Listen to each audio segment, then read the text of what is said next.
So, Lone Rider here. Heard something funny on the radio this morning. They were talking about how they wanted to use this iPhone thing for paying for use of the train in New York. And they said, don't worry, you'll still be able to use your metrocard, but only for 5 years. Now, what happens after that 5-year period, I have no idea. Presumably, you would, if you didn't have one of those phone program things, or if you didn't have a smartphone, like me, I have a dumb phone. I don't want a smartphone. I've specifically avoided getting one. I'm perfectly happy with this. It's almost as if they're trying to put people in a position where they have to adopt the iPhone, and then presumably all the rest that goes with it, the iPhone lifestyle. Make this, do your banking on there, do all your stuff on there, and then, it seems to me as if they're trying to make this something that you're dependent on, and I don't like that. iPhones are great inventions, don't get me wrong, but they're not the be-all and end-all of life, and there are plenty of great inventions that we can do without, right? The watch is a great invention for telling time, but there are a lot of people who don't wear watches anymore, right? Pocket knife is great if you need to cut something or as a tool during the day. There are a lot of people who don't carry one, though. I think they probably should. I think everybody should have at least something, even if it's like a little bitty Swiss Army knife, because you never know when you're going to have to use it. But that's just me. A lot of people think you should always have a flashlight with you. I don't have one just because it's a nuisance to carry. If I got my hands on a nice compact one, I probably would carry it, but I don't have one. I have flashlights, but they're not, the kind you can just put in your pocket along with your keys. That may change. Who knows? But, there's a lot of things that are great inventions. But it doesn't mean you're required to have one to utilize basic things in life, right? Not everybody has a car. A car is a wonderful thing for, getting around, but not everybody has one, right? If a lot of people who live in the city, what do? They might use a car hire service, or use a taxi or an Uber, or they may take mass transit, right? Okay, so yeah, in a place where, because it's inconvenient to own and drive a car, a lot of people are going to use other options. Mass transit is one of those big options. But if you make the mass transit accessible only by people who have like $1,000 iPhone, what happens to everybody else? Right? You already need that iPhone if you want to call up a Lyft or an Uber driver. So, okay, I'll just take a taxi or I'll take the train.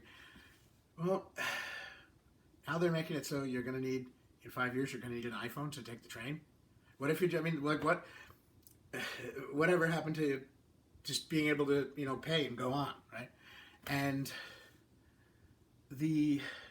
I'm not sure, can you even do that? Can you, if somebody offers you money, right? The money is legal tender. If somebody says, here, I'm paying for my train ride, can they actually refuse United States currency? I'm not sure how you can do that, right? Maybe if it was a private store, you could say, well, our policy is, credit card sales only, or app sales only, or whatever. But we're talking a government agency here, right? The New York subways aren't exactly like, a privately run, store or something. So I think even those would get in trouble if they refused legal currency. I'm not sure. I don't know how you can say, well, you have to have a smartphone to use the train. Especially since, by the way, like I said, not everybody has one, right? And it seems to me that's what they're trying to get at, along with other trends like the cashless society trend and all this crap.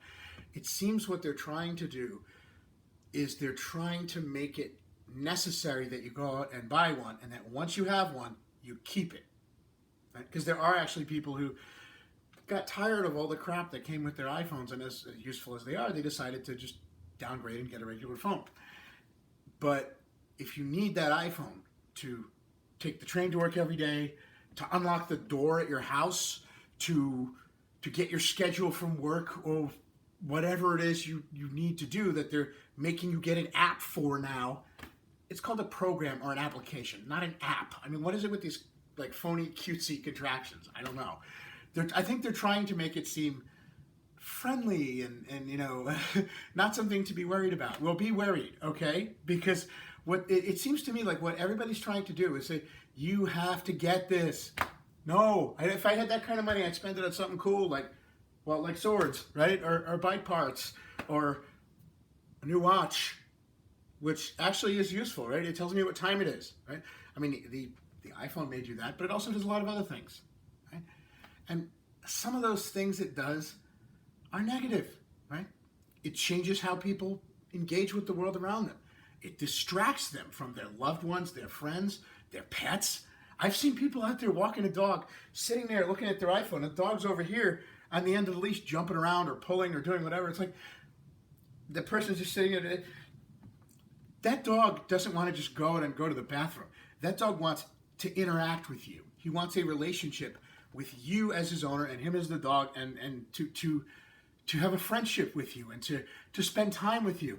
If you're going to just sit there and stare at your phone all day, then don't get a dog, right? I mean, that's like, and I've seen that, by the way, I've seen that people acting in that way with their own children. So it's not, I mean, it's not just pets, it's family members, even young children.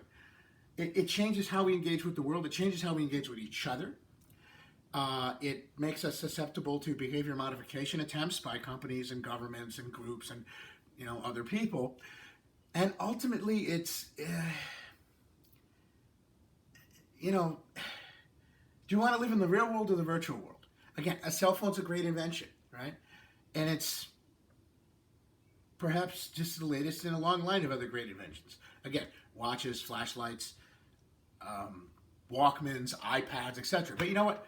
Nobody's going to refuse to let you get on a train and take public transportation if you don't have a Walkman or a watch.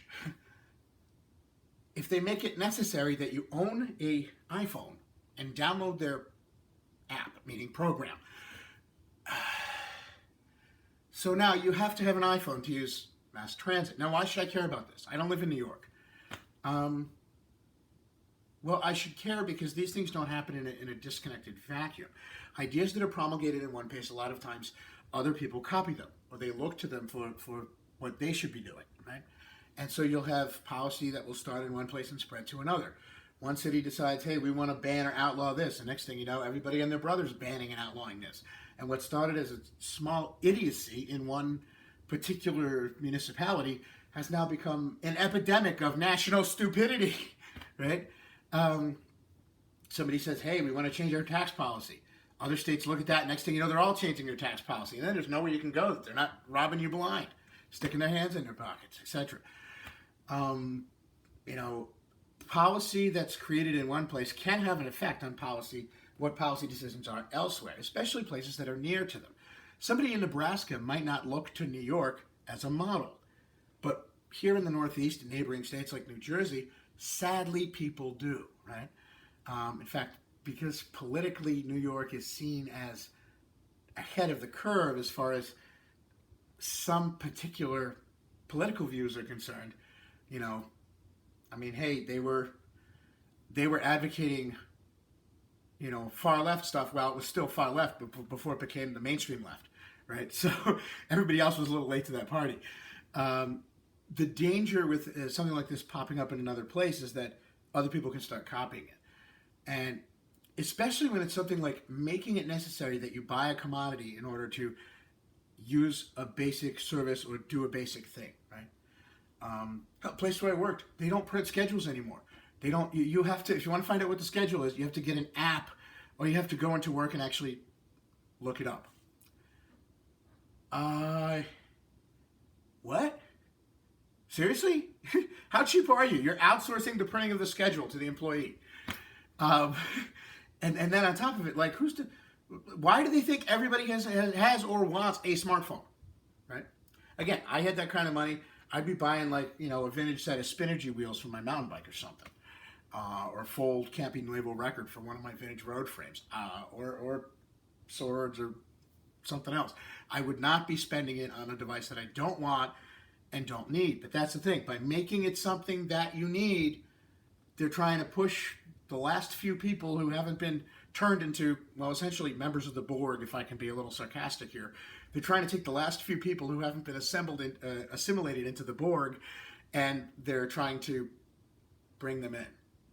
And I don't want to be part of the Borg. I'm perfectly happy, with my dumb phone, engaging with the real world through my eyes rather than through a screen.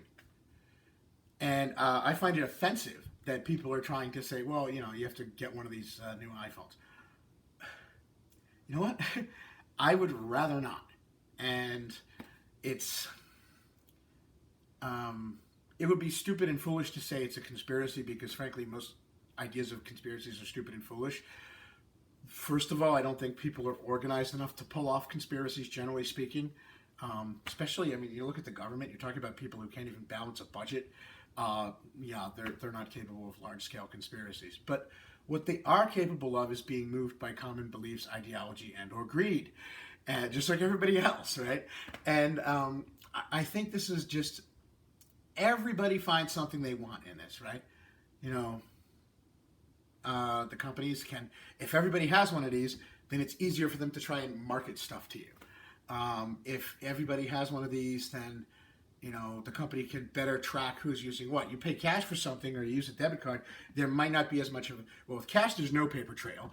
With a debit card, I guess you have some, but it's not as specific, or it's harder to, collate the information. If everybody's using your app to do stuff, whether it's, it's very easy for you to then chart demographics, get customer information, look at market trends. You see how many people are taking the train when, you see how many people are buying or scheduling what when, it's just, it's part of you being for sale and people basically marketing your life. And I on one hand, as a person who supports the free market, I have no problem with that, as long as you know what you're getting into and you've consented to it and is done with, like, you're okay, and going in, eyes wide open, this is what I'm doing.